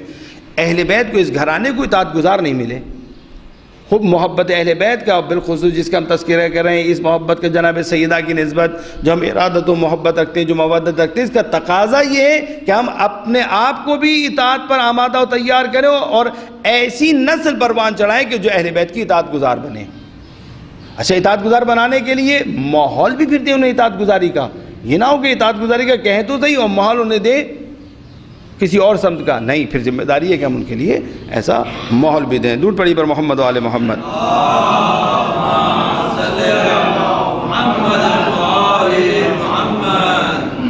اسی طرح ایک آخری نقطہ آپ کی خدمت میں کہ غم و شادی میں ہم ان کے ساتھ شریک رہیں، یعنی جس میں یہ شاد ہیں ہم اس میں شاد ہوں، اور جس میں یہ غمگین ہے وہ چیز بھی ہمارے لیے باعث غم و اندو ہونی چاہیے۔ یہ نہ ہو کہ جس میں اہل بیت غم و اندو کا شکار ہیں، ہم وہاں اپنے نفس، ہمارا نفس ہمیں ادھر شاد کر رہا ہو، خوش کر رہا ہو، اور جہاں پر وہ شاد ہیں وہاں پر ہم جو ہے وہ غم و اندو میں مبتلا ہو جائیں، نہیں۔ اب یہ بڑا ایک موضوع ہے پورا، میں اس پہ اب بات نہیں کرتا کہ کہاں پر اس بحث کو اگر کھولنا چاہیں تو بڑی کھول سکتی ہے، مگر آپ کے ماشاءاللہ جو افکار جو آمادہ ہیں ہمیشہ سنا کرتے ہیں آپ، تو آپ کی ان افکار سے امید رکھتے ہوئے کہ آپ انشاءاللہ ان مطالب پہ غور کریں گے کہ دیکھیں کہ اہل بیت کہاں شاد ہوتے ہیں، کس اخلاق میں شاد ہیں، کس کردار میں شاد ہیں، یعنی وہ کہاں پہ خوش ہوتے ہیں۔ بس ہم یہ دیکھیں کہ اگر ہم اہل بیت سے وابستہ ہیں تو پھر ہم بھی وہیں شاد ہوں گے اور خوش ہوں گے جہاں پہ اہل بیت شاد و خوش ہوتے ہیں، جن باتوں سے، جن امور سے، جن معاملات سے وہ خوش ہوتے ہیں وہ ہمارے لیے بھی باعث خوشی ہوں گے، اور جہاں پہ وہ غم و اندو میں مبتلا ہوتے ہیں ہم بھی وہیں غم و اندو میں مبتلا ہوں گے۔ یہ ان سے وابستگی کی ایک علامت ہوگی۔ جنت مشتاق ہے ایسے لوگوں کی۔ جنت ابتدا میں تو کہتے ہیں کہ جنت مشتاق ہے اہل بیت۔ جب پوچھا گیا تو جنت نے کہا تھا میں کس قدر مشتاق ہوں علی کی اور فاطمہ کی اور حسن اور حسین کی۔ یہ جنت کے الفاظ نقل کیے، جنت کو اگر گویا ہو تو اس کے الفاظ یہ ہیں کہ میں کس قدر شوق رکھتی ہوں، با شوقہ، میں کس قدر مشتاق ہوں علی کی اور فاطمہ کی، حسن و حسین کی، اور جو ان کے چاہنے والے ہیں یقیناً جنت پھر ان کی بھی مشتاق ہے۔ جو اہل بیت کے چاہنے والے، جنت ان کی بھی مشتاق ہے۔ اُزْلِفَتِ الْجَنَّةُ لِلْمُتَّقِينَ، اور جنت آمادہ اور دلہن کی طرح کہتے ہیں، مثال جاتی ہے کہ دلہن جیسے ہجلے میں تیار آمادہ منتظر بیٹھی ہوتی ہے کہ اس کا خاوند اب آئے گا، اس کی ذہن میں صرف ایک ہی ہوتا ہے، اس وقت ایک ہی کی اہمیت ہوتی ہے، اس کا جو خاوند، اس کا شوہر، ہم سر جس کے نکاح میں وہ اب آئیے، بس ہجلے میں بیٹھ کر اس کا انتظار کر رہی ہوتی ہے۔ ایسے جنت متقین کی منتظر ہوتی ہے، جنت صرف متقیوں کا انتظار کر رہی ہوتی ہے۔ اور مولا امیر المومنین اور اہل بیت کا یہ گھرانہ امام المتقین ہے، متقین گھرانوں سے وابستہ ہیں، لہذا تقاضا ہے اس وابستگی کا کہ ہم اپنے آپ کو پرہیزگاری کی جانب لے کر آئیں، گناہ سے اپنے آپ کو بچائیں۔ جتنا گناہ سے بچائیں گے اتنا اہل بیت کے قریب ہوتے چلے جائیں گے، جتنا گناہ ہماری زندگی میں عام ہوتا جائے گا اتنا ہی خود بخود اہل بیت اور ہمارے درمیان حجاب بڑھتا چلا جائے گا، فاصلہ بڑھتا چلا جائے گا۔ خدا نہ کرے کہ ذرہ برابر بھی اہل بیت کی نسبت کسی فاصلے میں اضافہ ہو۔ دعا کریں گے کہ پروردگار ہمیں اہل بیت سے قریب تر فرما۔ ایام ہیں، آئیے مشاہدہ، آپ دیکھیے کہ اسلام جسے ہم نے اپنی زندگی میں اتنا اہم نہیں لیا، تبرکن رکھا ہوا ہے، وسیلہ بس کہ بس آخرت کی منزل پاس، دنیا کے لیے ہم نے اسلام کو نہیں اہمیت دی، دنیا کے فیصلے ہم اپنی مرضی مطابق کرتے ہیں، مگر اہل بیت نے اس اسلام پر کیا کچھ قربان نہیں کر دیا۔ جس بی بی کا تذکرہ ہے یہ ان کی شہادت کے ایام ہیں، کس طرح جناب سیدہ اپنے بابا سے واپس آتی ہیں۔ جب آخری وقت آیا تو آپ میں تو بیان کر دیتے ہیں بس، میں کوئی جناب سیدہ سے پوچھے کہ اپنے بابا کو اس حال میں جب دیکھا تو بی بی کے دل پہ کیا گزری۔ ابھی اللہ کے رسول موجود ہیں مگر بی بی کی آنکھوں سے آنسو روا ہیں، مولا امیر المومنین بھی گریہ فرما رہے ہیں۔ عجب حال تھا، بستر علالت پہ اللہ کے رسول جو ہیں وہ ایک مرتبہ دیکھا، مولا امیر المومنین دیکھا کہ اللہ کے رسول گریہ فرما رہے ہیں، پوچھا رسول اللہ آپ کیوں گریہ فرما رہے ہیں؟ حضرت فرماتے ہیں کہ علی گویا میں دیکھ رہا ہوں کہ میرے بعد یہ امت تمہارے ساتھ کیا سلوک کرے گی۔ اللہ اکبر، اللہ کے رسول جاتے جاتے اپنے اہل بیت کی نسبت، امت کے سلوک اور اس رویے کی نسبت جو آپ دیکھ رہے تھے آپ گریہ فرما رہے ہیں۔ آخری وقت میں جناب سیدہ کو قریب بلایا، آپ کے کان میں کچھ فرمایا، آپ زار و قدار ہونا شروع ہو گئیں۔ پھر آپ نے دوبارہ قریب بلا کے کچھ فرمایا تو آپ کے چہرے پر کچھ اطمینان ظاہر ہوا۔ بعد میں کسی نے پوچھا شہزادی آپ سے بابا نے ایسا کیا کہہ دیا پہلے کہ آپ اتنا رونے لگیں، اور پھر کیا فرمایا کہ آپ کے چہرے پہ اطمینان آیا؟ بی بی نے یہ فرمایا کہ بابا نے پہلے مجھے بلا کر اپنی رحلت کی خبر دی تھی کہ بیٹا میں بہت جلد اب تمہارے درمیان سے رخصت ہونے والا ہوں۔ یہ خبر سن کے میں برداشت نہ کر سکی، مگر اس کے بعد بابا نے بلا کے مجھ سے کہا کہ اے فاطمہ میرے بعد اس امت میں سے سب سے پہلے تم مجھ سے آ کے ملو گی۔ یہ سن کر میں شاد ہو گئی۔ اللہ اکبر۔ بس عزیزان محترم، دل اسی منزل پہ سوچتا ہے کہ پیغمبر اپنی بیٹی کو بتا رہے ہیں، کون سی بیٹی؟ جو صرف 18 سال کی بیٹی ہے، 18 سال کی بیٹی ہے، اس بیٹی سے پیغمبر خدا یہ فرما رہے ہیں فاطمہ غم نہ کھاؤ، اس امت میں سے سب سے پہلے تم مجھ سے آ کر ملو گی۔ اللہ اکبر۔ کیا وہ پیغمبر یہ نہیں جانتا ہوگا کہ یہ امت میری بیٹی کے ساتھ کیا سلوک کرے گی؟ جو 18 سال کی عمر میں میری یہ بیٹی مجھ سے آ کر ملے گی اور اس امت میں سب سے پہلے، یعنی ذرا دیر نہیں لگے گی، کچھ انتظار نہیں کرے گی یہ امت۔ اور عرف عام میں جو کہتے ہیں کہ ابھی کفن بھی میلا نہ ہوا تھا کہ بعد رسول افراد امت جناب سیدہ کے اس دروازے پہ کہ جہاں اللہ کے رسول جاتے وقت سفر پہ سب سے آخر میں آ کے خدا حافظی کیا کرتے تھے، اور جب لوٹ کے آتے تھے سب سے پہلے آ کے احوال پرسی و سلام کیا کرتے تھے، اس دروازے پہ یہ افراد امت آگ لے کر پہنچ گئے۔ اے فاطمہ علی ہمارے حوالے کر دو، سیدہ بعد رسول ولی خدا کی سب سے زیادہ معرفت رکھنے والی ذات کا نام ہے۔ اپنے شوہر کے دفاع کے لیے نہیں بلکہ فاطمہ اب ولی خدا کی دفاع کے لیے پشت در کھڑی ہوئی ہیں۔ ہرگز نہیں، میں علی کو تمہارے حوالے نہیں کروں گی۔ کیا علی کے احسانات کو بھول گئے؟ جناب امیر المومنین کے احسانات گنوا دیے۔ کیا بابا کے فرامین کو بھول گئے کہ اللہ کے رسول نے کیا فرمایا تھا؟ مولا کی نسبت اور رسول خدا کے فرامین بیان فرما دیے۔ اللہ اکبر۔ ظالم پھر بھی باز نہ آئے، کہنے لگے فاطمہ کچھ بھی ہو آج علی کو لے کے جانا ہے، اگر نہیں کرو گی تو ہم اس دروازے کو آگ لگا دیں گے۔ کسی نے اہل مدینہ میں سے پوچھا ارے ارے اس گھر میں نبی کی بیٹی بھی ہے, نبی کے نواسے بھی ہیں, کیا تم پھر بھی گھر کو آگ لگا دو گے؟ کہا اللہ کی قسم اگر علی کو ہمارے حوالے نہیں کیا تو گھر والوں سمیت اس گھر کو آگ لگا دیں گے. مصمم ارادہ رکھ کے آئے تھے. یہ مدینہ الرسول میں امت رسول کے برجستہ افراد ہیں, اور جو آئے ہیں اہل بیت رسول کے دروازے پر, جن کے ارادے ہیں. اللہ اکبر. کتنا وقت لگا بدل جانے میں اس زمانے کو. جناب سیدہ کے گھر کے دروازے کو آگ لگا دی گئی, اور پھر جلتے ہوئے دروازے کو جب ٹھوکر مار کے گرانا چاہا, دروازہ اپنی جگہ سے جو اکھڑا تو کچھ اس طرح سے گرا کہ پشت در کھڑی ہوئی نبی کی بیٹی, ارے ایک مرتبہ در و دیوار کے درمیان اس طرح پہلو سے مضروب ہوئی کہ آپ کی صدا بلند ہوئی, یا بتا درکنی, اے بابا میری مدد کو آئیے. پھر ایک مرتبہ اسما کو آواز دی اور فرمایا اسما مجھے سہارا دے, میرا محسن شہید ہو گیا. ارے راہ ولایت کا پہلا شہید محسن جب بطن مادر میں شہید ہوا. اور پھر جناب سیدہ نے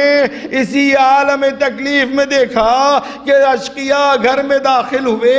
ظالموں نے علی کے گلے میں رسی ڈال کے کھینچنا شروع کیا. سیدہ نے اپنی تکلیف بھلا دی. ارے آگے بڑھ کے ایک مرتبہ خود کو علی پہ گراتے ہوئے رسی کو پکڑ کے روکنا چاہا, اے ظالموں چھوڑ دو, علی نے تمہارا کیا بگاڑا ہے. ایک شقی نے کہا, اے فاطمہ علی کو لے جانے دو ورنہ اچھا نہ ہوگا. جناب سیدہ نے فرمایا ہرگز نہیں, میں تمہیں ہرگز نہیں لے جانے دوں گی, میں فریاد کروں گی. اسی عالم میں ایک ظالم آگے بڑھا, شمشیر نیام سمیت جناب سیدہ کے بازو پہ ماری. ارے اس طرح شمشیر کی ضرب سخت تھی کہ سیدہ پھر علی کو نہ تھام سکی. ظالم علی کو کھینچتے ہوئے لے گئے. نبی کی بیٹی فریاد کرتی رہی. اس کے بعد امام حسن فرماتے ہیں یہ تینوں بچے, چاروں بچے پشت در کھڑے ہوئے تھے, اپنی ماں سے قریب دیوار سے لگے ہوئے سہمے یہ بچے سارا یہ ظلم و ستم دیکھ رہے تھے. مولا حسن فرماتے ہیں ارے اس کے بعد جب بھی مادر گرامی کو ہم نے نماز میں حالت قنوت میں دیکھا, ارے اماں کا ایک ہاتھ اٹھتا تھا, دوسرا ہاتھ نہیں اٹھا پاتی تھی. ارے اے ظالموں, یہ فاطمہ کے ہاتھ وہی ہے جو تمہارے لیے دعا کے لیے اٹھا کرتے تھے, تم نے اسی بازو کو شکستہ کر دیا. اللہ اکبر. مگر اس کے باوجود بھی جناب سیدہ نے اپنی تکلیفوں کا تذکرہ مولا سے نہیں کیا. بس عزادارو آخری منزل ذکر کرنا چاہوں گا. شہادت پڑھنا مقصود نہیں ہے, ایک ایسے پہلو کی جانب اشارہ کرنا چاہتا ہوں جس کا بیان کر دینا میرے لیے سخت, سننا آپ کے لیے سخت ہے, مگر جو اس منزل سے گزرا ہے اس کی سختی کا اندازہ نہیں لگا سکتے. ہم دل چاہتا ہے ہم جناب سیدہ سے پوچھیں, بی بی یقیناً آپ پر بڑا ظلم ہوا, بی بی آپ کے پہلو پہ دروازہ گرا, آپ کی پسلیاں شکستہ ہوئیں, آپ کا محسن شہید ہوا, بی بی آپ کا بازو شکستہ ہوا, یقیناً بڑی تکلیفیں ہیں, یہ بڑی مصیبتیں ہیں. مگر بی بی ذرا یہ تو بتائیے, آپ تو موجود تھی, ذرا ہمارے لیے بیان تو کیجئے کہ اس وقت کیا گزر رہی تھی. ارے علی جیسا غیرت مند انسان موجود تھا, علی کے سامنے فاطمہ کے ساتھ امت یہ سلوک کر رہی تھی. ارے صبر علی کی کتنی سخت منزل تھی. ارے فاتح خیبر کے سامنے اس کے اپنے گھر کا دروازہ جلا دیا جائے, ارے فاطمہ جیسی ہمسر کا پہلو توڑ دیا جائے, اس کا بازو شکستہ کر دیا جائے, اور علی کے گلے میں رسی ڈال دی جائے. میرا مولا کہ صبر کی منزل سے گزر رہا تھا. شہزادی آپ نے تو دیکھا ہوگا, اپنے ہمسر کو دیکھا ہوگا, ارے ولی خدا کو دیکھا ہوگا کہ آپ کی مصیبت پہ کس طرح علی صبر سے گزر رہے تھے. اس دین کی بقا کے لیے کس طرح آپ نے قربانیاں پیش کی ہیں. الا لعنت اللہ علی قوم الظالمین فسیعلم الذین ظلموا ای منقلب ینقلبون.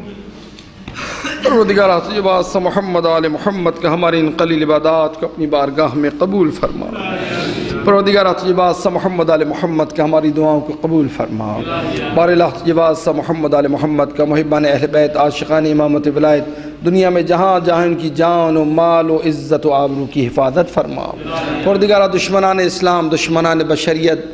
ظالم و صفاق قوت ان کے اعلی کار، درندے جو طرح طرح کے دنیا میں مظالم ڈھا رہے ہیں، خصوصاً عراق کی سرزمین پہ، شام میں، پاکستان میں، بحرین میں اور دیگر علاقوں کے اندر، پروردگارہ ان ظالموں کو، ان ستمگروں کو جلد از جلد ان کے کیفر کردار تک پہنچا۔ باراللہ مجاہدین اسلام جو ان کی سرکوبی کے لیے، ان کی شکست اور ناکامی کے لیے آگے بڑھ رہے ہیں، پیش قدمی کر رہے ہیں، خصوصاً جو مقامات مقدسہ کا دفاع کر رہے ہیں، انہیں فتح و نصرت عطا فرما۔ پروردگارہ تجھے بات محمد علیہ محمد کی، جنہوں نے خاندان عصمت و طہارت کی نسبت بالخصوص، جنہوں نے اہل بیت کی نسبت، خصوصاً جناب سیدہ کی نسبت ظلم و ستم ڈھایا ہے، وہ پہلا ظالم، دوسرا ظالم، تیسرا ظالم، الی آخر جتنے بھی ایک کے بعد ایک یہ ظالم آتے رہے، باراللہ ان کے عذاب میں اور اضافہ فرما۔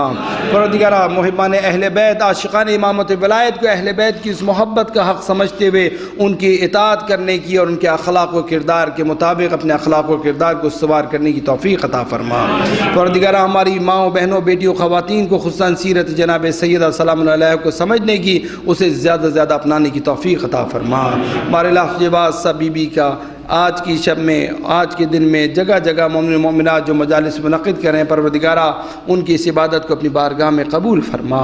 باراللہ جنہوں نے اس عبادت کا بھی اہتمام کیا، ان جوانوں کی بھی توفیقات خیر میں اضافہ فرما۔ باراللہ تجھے بادشاہ جو حاضرین ہیں ان کی بھی توفیقات میں اضافہ فرما۔ پروردگارہ تجھے بادشاہ محمد و آل محمد کا ہم ایک دوسرے کے حقوق کو سمجھتے ہوئے ادا کرنے کی توفیق عطا فرما۔ ایک دوسرے کے دکھ درد و تکالیف میں کام آنے کی توفیق عطا فرما۔ ایک دوسرے کی خطاؤں سے درگزر کرنے کی توفیق عطا فرما۔ زندگی کی ہر امتحان میں کامیابی و کامرانی عطا فرما۔ تجھے بادشاہ اسیران کربلا کا جو بے گناہ اسیر ہیں انہیں جلد از جلد رہائی عطا فرما۔ جو دین مبین اسلام کی سربلندی کے لیے برسر پیکار انہیں فتح و نصرت عطا فرما۔ باراللہ تجھے بادشاہ محمد علیہ محمد کا تمام علماء امامیہ، تمام براج کرام و مقام معظم رہبری کو اپنے حفظ امان میں رکھ، انہیں نیک اہداف میں کامیابی عطا فرما۔ قلب امام زمانہ کو ہم سے راضی و خوشنود فرما۔ مولا امام زمانہ کے ظہور میں تعجیل فرما۔ ہمیں عزت کے سچے اصحاب و انصار میں سے قرار پانے کی توفیق عطا فرما۔ باراللہ ہماری موت کو مرگ شہادت قرار دی، دود حشر دامن اہل بیت میں محشور فرما۔ اللہم تقبل بحق محمد و آل محمد۔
دشمنی کرنے کا، ہم سے کینے کا، ہم سے دشمنی کا حکم دیتا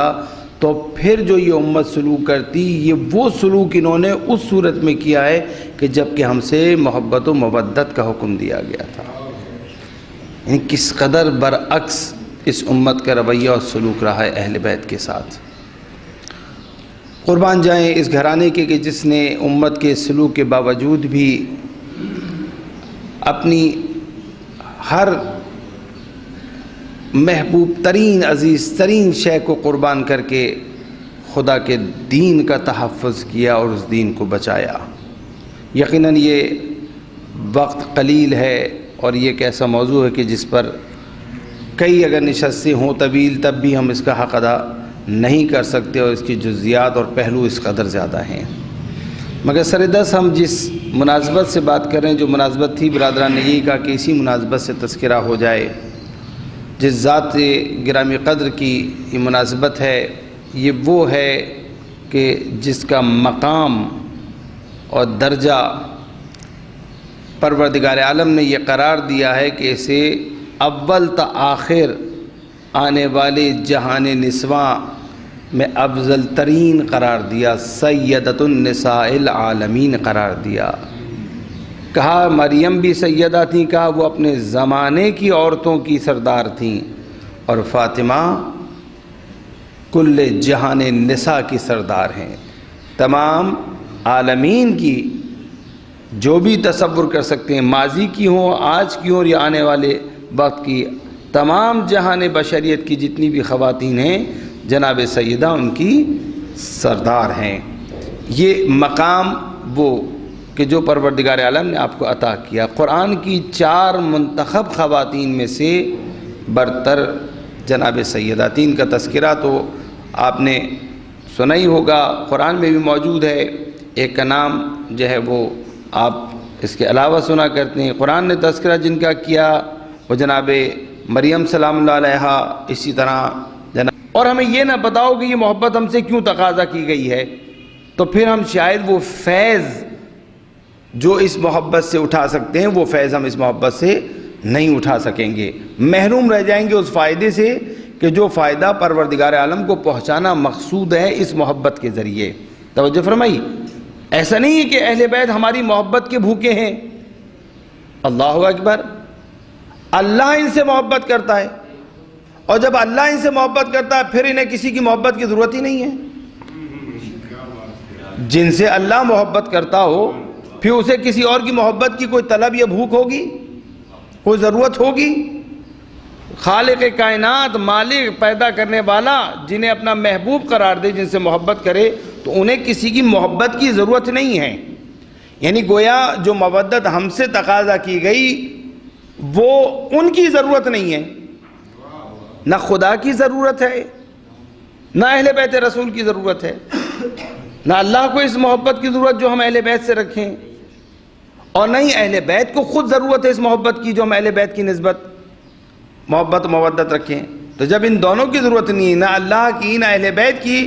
تو پھر کس کی ضرورت ہے؟ تو پھر پروردگار عالم آگے چل کے اپنے ہی کلام میں ارشاد فرماتا ہے، قُلْ مَا سَأَلْتُكُم مِّنْ أَجْرٍ فَهُوَ لَكُمْ، اے پیغمبر کہہ دیجئے جو مقام اجر رسالت پہ تم سے میں نے تقاضا کیا ہے اس محبت کا، مودت کا، فَهُوَ لَكُمْ، یہ تمہارے ہی لیے ہے، تمہیں اس کی ضرورت ہے، اس محبت کی تمہیں ضرورت ہے۔ بڑی چھوٹی سی مثال دوں گا مگر بچے بھی اس مثال کو سمجھ جائیں گے، سادہ سی مثال، بڑی آسان سی مثال۔ اب یہاں کہیں اگر پلگ لگا ہوا ہو تو اس پلگ کے اندر ہم جو اپنے اکثر جو ضرورت ہوتی ہے، موبائل کا 2 پن لگا دیتے ہیں، استری لگا دیتے ہیں، تو اس پلگ کے اندر جو پاور موجود ہے اسے ہماری استری کی ضرورت نہیں ہے، اسے ہمارے اس چارجر کی ضرورت نہیں ہے، اس کی ضرورت ہے اس استری کو۔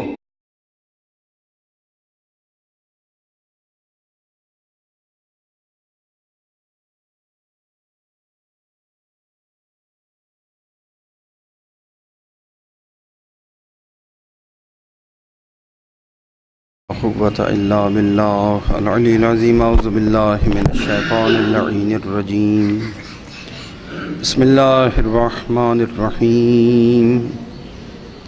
الحمد لله رب العالمين الذي هدانا لهذا وما كنا لنهتدي لولا أن هدانا الله، والصلاة والسلام على أشرف الأنبياء والمرسلين، خاتم النبیین بالقاسم مصطفیٰ محمد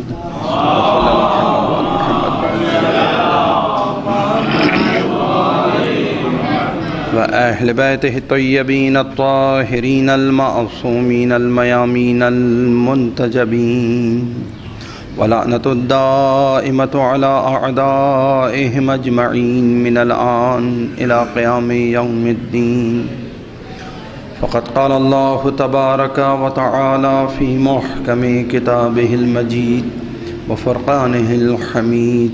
اعوذ باللہ من الشیطان اللعین الرجیم، قل لا اسألكم علیہ اجرا الا المودۃ فی القربى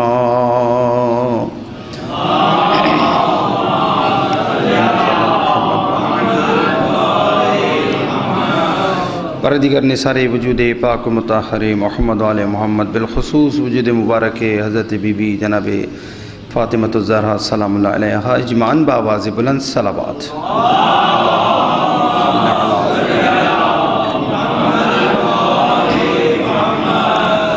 برائے صحت و سلامتی کل عاشقان امامت ولایت محبان اہل بیت بالخصوص جو گزشتہ سانحات کے زخمی ہیں یمن میں، عراق میں اور دیگر شام میں جگہ جگہ، خود ہمارے عرض وطن پہ، ان سب کی جلد جناب آسیہ زوجہ فرعون بنت مزاحم، وہ قرآن میں موجود تیسری خاتون، خود مادر گرامی جناب سیدہ کی بی بی جناب خدیجہ الکبریٰ سلام اللہ علیہا، یہ بڑی منتخب خواتین ہیں، بزرگ اور جلیل القدر خواتین ہیں، ان کا بڑا مقام ذکر ہوا ہے روایات میں بھی اور قرآن میں بھی، مگر ان سب کے اندر جس بی بی کو سب سے بلند مقام عطا کیا پروردگار عالم نے، وہ جناب سیدہ فاطمہ الزہرا سلام اللہ علیہا ہیں۔ آپ کا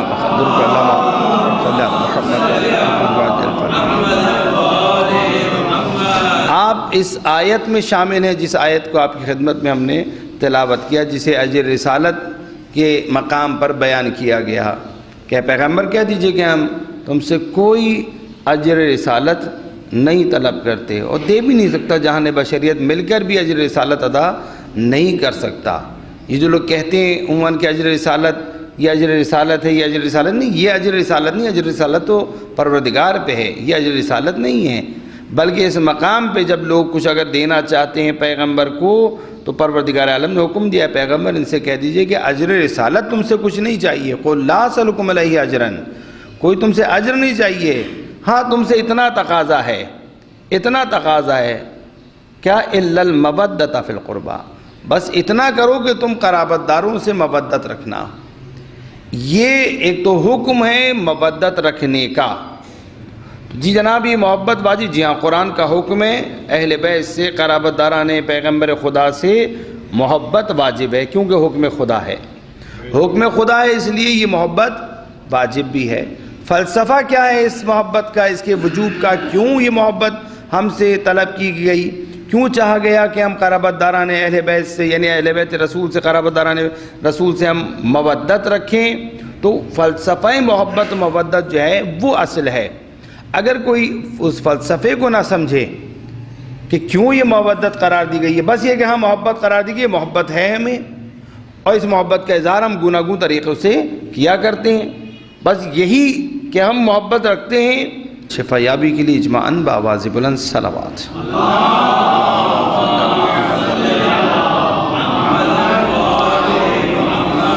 برائے نیستی و نابودی دشمنان اسلام و دشمنان اہل بیت و تعجیل در ظہور حضرت امام زمان اجماعاً بآواز بلند صلوات۔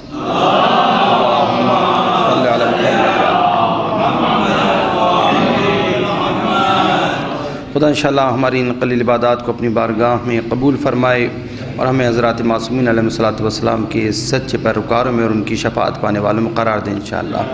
ذہن محترم اس گزارش کے ساتھ کہ اگر ممکن ہو کہ برادران تھوڑا قریب تشریف لے آئیں یا سامنے اگر آ جائیں جو پیچھے ہیں، تو اس گزارش کے ساتھ بآواز بلند صلوات۔